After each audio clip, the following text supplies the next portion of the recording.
Season 2 episode 8 start होता है और बैजर एक स्किनी लड़के को मेथ सेल करने वाला होता है। तो हमेशा बैजर जिसको सेल करता है तो उसकी पूछताछ कर लेता है। उसे सेफ होना चाहिए कि वो पुलिस वाला तो नहीं है, इसलिए वो हमेशा इधर उधर देखकर एक मुआयना करता है। तो बैजर उससे बोलता है कि तुम कॉप हो और मुझे फ्रेम करने की कोशिश कर रहे हो, मैं तुम्हें नहीं सेल करने वाला। वो उसे बोलता है कि वहाँ एक पुलिस की वैन है, वहाँ एक ब्लैक गाड़ी है, अगर मैंने तुम्हें यहाँ दिया तब 2 मिनट में मैं बस्ट हो जाऊँगा। बैजर उसे बोलता है कि तुम प्रॉबली एक वायर पहने हुए होंगे। तो वो स्किनी लड़का उसे अपनी शर्ट वगैरह सब ऊपर करके दिखाता है कि उसने वायर नहीं पहनी। तो वो लड़का बोलता है कि मैं कॉप नहीं हूँ, मुझे सिर्फ मैच चाहिए और पार्टी करनी है। तो वो जाने लगता है, तब बैजर उसे बोलता है कि रुको रुको, मैं तो सिर्फ मजाक कर रहा था, और वो उसे मैथ ला के दे देता है। तभी वो अपने शूज से गन निकालता है और बैजर को अरेस्ट कर लेता है। नेक्स्ट सीन में हमें टीवी दिखाया गया है और उसमें सॉल गुडमैन की एक एडवर्टाइजमेंट आई हुई होती है। सॉल गुडमैन एक लॉयर है, एक क्रिमिनल लॉयर है। ये बहुत ही इंटरेस्टिंग कैरेक्टर अब इस सीरीज में इंट्रोड्यूस्ड होता है। उसका नाम भी सॉल गुडमैन नहीं होता, ये एक इट्स ऑल गुड मैन इस फ्रेज से आता है। It's all good Saul Goodman, ऐसे ये एक क्रिएट हो जाता है। ये सॉल अपने केस जीतने के लिए कोई भी इलीगल काम करने के लिए भी रेडी होता है, और वो बहुत सारी सर्विसेज भी प्रोवाइड करता है, जैसे कि मनी लॉन्ड्रिंग या बहुत सारी चीज़ें वो प्रोवाइड करता रहता है। तो एक इंटरेस्टिंग कैरेक्टर यहाँ इंट्रोड्यूस होता है टीवी के एडवर्टाइजमेंट के थ्रू। जेसी और जेन अपने बेड पर पड़े हुए होते हैं। जेसी जेन को पूछता है कि क्या तुम्हें कुछ स्मोक करना है, वीड वगैरह। तब जेन उसे ना बोल देती है और वो उसे वार्निंग देती है, अगर मेरे फादर को पता चला तो तुम्हें जो डिपॉजिट तुमने दिया था हाउस के लिए वो नहीं मिलेगा, और शायद तुम्हें बाहर भी निकाला दे जाएगा। जेन उसे अपनी चिप दिखाती है, वो 18 मंथ्स क्लीन होती है किसी भी ड्रग से। उसके बाद जेसी उसे बोलता है कि हमें कहीं बाहर जाना चाहिए। तो जेन उसे कोई रिप्लाई नहीं देती। जेन उसे कहती है कि तुम्हारा टीवी चालू हो गया है। नेक्स्ट सीन में हमें वॉल्टर और स्काइलर दिखाए गए हैं, और ये सैटरडे होता है फिर भी स्काइलर को छुट्टी नहीं होती।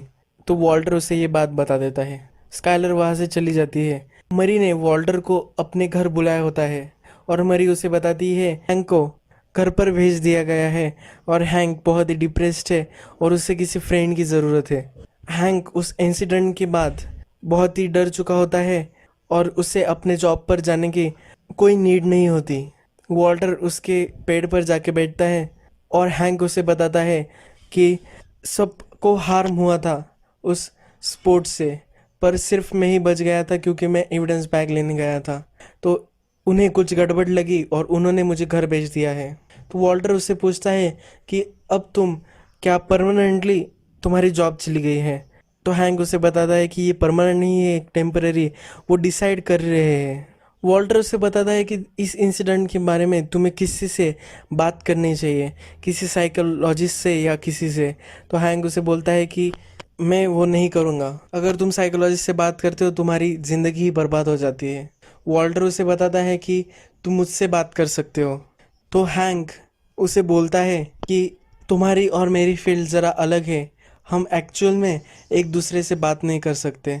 तो वॉल्टर उसे बताता है कि तुम बिलीव नहीं करोगे कि कितना हम सेम चीज़ों से डील करते हैं। वॉल्टर उसका एक्सपीरियंस बताता है। वॉल्टर फिर उसे समझाता है और वो बोलता है कि मैंने मेरी पूरी लाइफ फियर में जी है। मैं रात में भी जगता था और सोचता रहता था मेरे फ्यूचर के बारे में, पर जब से मुझे कैंसर हुआ तब से मुझे बहुत ही अच्छी नींद आ रही है। मैं किसी भी चीज़ के बारे में कोई भी चिंता अभी नहीं करता। तो ये जो डर होता है, ये डर आदमी को क्रिपल कर देता है। ऐसे डर डर के जीने से कोई फ़ायदा नहीं। अब तुम्हें रियल वर्ल्ड में जाना है और फिर से जिन्होंने तुम्हारे साथ ये किया है उनको तुम्हें जवाब देना है। इस तरह से वो हैंक को मोटिवेट करता है। नेक्स्ट सीन में हमें वॉल्टर और जेसी पैसे काउंट कर रहे हो देखते हैं। तो वॉल्टर को लगता है कि कुछ पैसे कम है, तो जेसी उसे बताता है कि अभी तक बैजर उसके पैसे लेकर नहीं आया।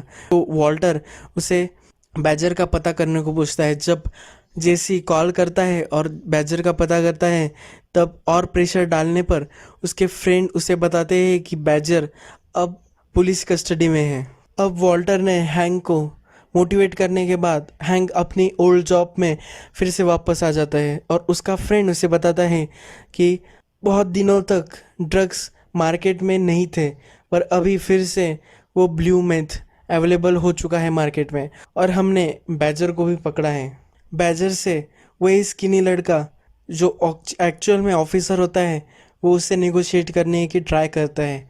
वो उसे बताता है अगर तुमने तुम्हारे बॉस का हमें इन्फॉर्मेशन दे दी तो हम तुम्हें आसानी से छुड़वा सकते हैं। पर तभी सॉल गुडमन आ जाता है। वो उसका स्टेट असाइंड लॉयर होता है और वो उस ऑफिसर को जाने के लिए बोलता है। सॉल बैजर को बोलता है कि क्रिमिनल डिफेंस सबसे जो बेस्ट होगा वो भी मैं तुम्हें दूंगा और मैं तुम्हें एक सेकंड फोन कॉल देता हूँ जिसमें तुम तुम्हारे रिलेटिव्स या कुछ फैमिली को कॉल करोगे और उन्हें $4,500 मुझे देने के लिए बोलोगे और वो उसको उसका कार्ड देता है। इस एड्रेस पर वो उसके फैमिली को आने के लिए बोलता है। सॉल फिर डीई एजेंट से मिलता है और उनसे डील करने के लिए एक ऑफ़र करता है। बैजर वॉल्टर और जेसी को कॉल करके बोलता है और फिर वॉल्टर और जेसी सॉल के ऑफिस में आ जाते हैं। वॉल्टर को बिलीव नहीं होता कि एक अच्छा लॉयर होगा, पर जेसी बोलता है कि एक बेस्ट लॉयर है जिसने उसके एक फ्रेंड को भी मदद की थी। फिर वॉल्टर बैजर का अंकल होने का ढोंग करता है और सॉल के पास आ जाता है। तो सॉल उसे बताता है कि अगर उसने पुलिस को कुछ नहीं बताया यानी कि डीए को कुछ नहीं बताया तो उसे 3-4 महीने जेल में जाना होगा और वहाँ जाकर भी वो फूट सकता है और वो सब बता देगा पुलिस को। और दूसरी डील हमें ये मिल रही है कि डीए को अगर उसने अपने बॉस के बारे में बता दिया यानी कि वॉल्टर और जेसी के बारे में बता दिया तो वो फ्री चला जाएगा और उसे कोई टाइम भी नहीं सर्व करना पड़ेगा। फिर वॉल्टर सॉल को एक डील ऑफर करता है जिसमें वॉल्टर उसे बताता है कि बैजर को डीए की डील नहीं लेनी है और वो टाइम सर्व करेगा, तो ये तुम्हें पॉसिबल करना है। इसके लिए वो $10,000 ऑफर कर रहा होता है सॉल को, पर सॉल उसे ब्राइब समझकर उसे इनकार कर देता है और वॉल्टर को निकल जाने के लिए बोलता है। सॉल का जब ऑफिस ख़त्म हो जाता है रात में तो सॉल को वॉल्टर और जेसी किडनैप कर लेते हैं और डेजर्ट में लाते हैं। उसे नीचे बैठने को बोलते हैं और उसके सामने ही उसकी ग्रेव होती है। सॉल बहुत ही डर जाता है और वो कुछ भी नाम बोलने लगता है। उसे लगता है कि कोई और उसे मारना चाहता है। तो जेसी और वॉल्टर जो अभी फेस मास्क पहने हुए होते हैं तो वो उसे बोलते हैं कि तुम्हें डीए की डील बैजर को नहीं देनी है। तो सोल उसे बोलता है कि अगर तुम्हें एक्चुअल में इस प्रॉब्लम का सोल्यूशन चाहिए तो तुम्हें जेल में ही बैजर को मार देना होगा। जेसी उसे स्ट्रिक्टली ना बोलता है। वॉल्टर को यह आइडिया पसंद आता है पर जेसी उसे अलाउ नहीं करता। फिर सॉल उन दोनों को $1 उसके पॉकेट में रखने को बोलता है। इससे अब वो उनका ऑफिशियल लॉयर बन जाएगा और अटर्नी क्लाइंट प्रिविलेज के अनुसार वो कुछ भी नहीं बता सकता पुलिस को और अब वो फ्रीली बात कर सकते हैं। तो वो दोनों को मास्क ऑफ करने के लिए बोलता है। सॉल फिर उनको एडवाइस देता है कि किसी ना किसी को तो जेल जाना ही होगा। नेक्स्ट सीन में हमें डायरेक्टली दिखाया गया है कि बैजर डीए की डील एक्सेप्ट करता हुआ पर सॉल भी वहाँ होता है। हमारा जो नेक्स्ट सीन है वो उस डील को एक्सेप्ट करने के प्रीवियस में होता है। सॉल उनको एक आदमी के बारे में बोलता है कि जो वॉल्टर की तरह दिखता है और वो भी बाल्ड होता है, उसके भी हेयर्स नहीं होते। तो वो एक सर्विस प्रोवाइड कर रहा होता है जिसके लिए वो लोगों के लिए जेल में जाता है और इसके लिए वो पैसे लेता है। सॉल उसके लिए 90,000 मांगता है। सॉल के उसमें 50,000 होते हैं और 40,000 जो जेल में जाने वाला होता है उसको देने वाले होते हैं। नेक्स्ट सीन में डीए एजेंट्स बैजर को फ्री कर देते हैं और बैजर पैसे लेकर एक बेंच पर बैठा हुआ होता है।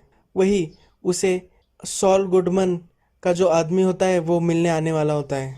जो आदमी आने वाला होता है वो ज़रा लेट हो जाता है और बैजर के साइड में अलग ही आदमी बैठ जाता है। बैजर उसे पूछता है कि क्या हम शुरू करें, पर वो आदमी उसे कोई भी रिस्पॉन्स नहीं देता। फिर सॉल का आदमी दूसरे बेंच पर बैठा हुआ होता है और बैजर का उस पर ध्यान नहीं होता। तभी वॉल्टर बोलता है कि हम कुछ करेंगे। वॉल्टर गाड़ी घुमाता है और बैजर के सामने आ जाता है। फिर वो जेसी को बोलता है कि बैजर को जाके वो इन्फॉर्म कराए। वॉल्टर फिर गाड़ी घुमाता है और हैंक की गाड़ी के आगे वो अपनी गाड़ी लगा देता है। वो उनका टाइम वेस्ट करता है, यानी वो जेसी को देख ना पाए। जेसी जाकर बैजर को बोल देता है कि वो रॉन्ग बेंच पर बैठा हुआ है।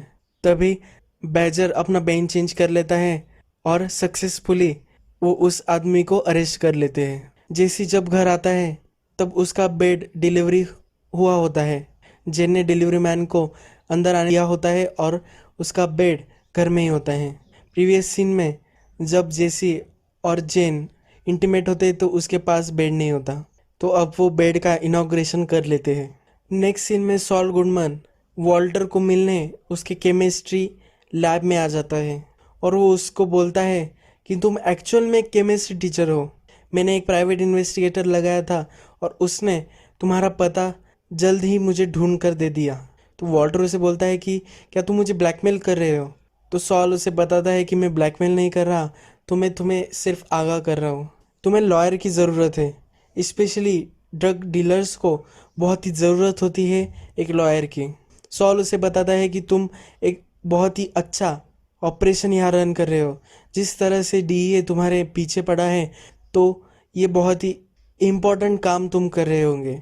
तो ये जो बिजनेस तुम कर रहे हो ये एक ब्लूम होने वाला बिजनेस है, तुम बहुत पैसे इससे कमाने वाले हो। तो मुझे भी इस राइड में शामिल होना है, मुझे भी तुम्हारे साथ एक साइलेंटली पैसे कमाने हैं। ये बोलकर सॉल वहाँ से चला जाता है। यही हमारा सीज़न 2 एपिसोड 8 ख़त्म हो जाता है।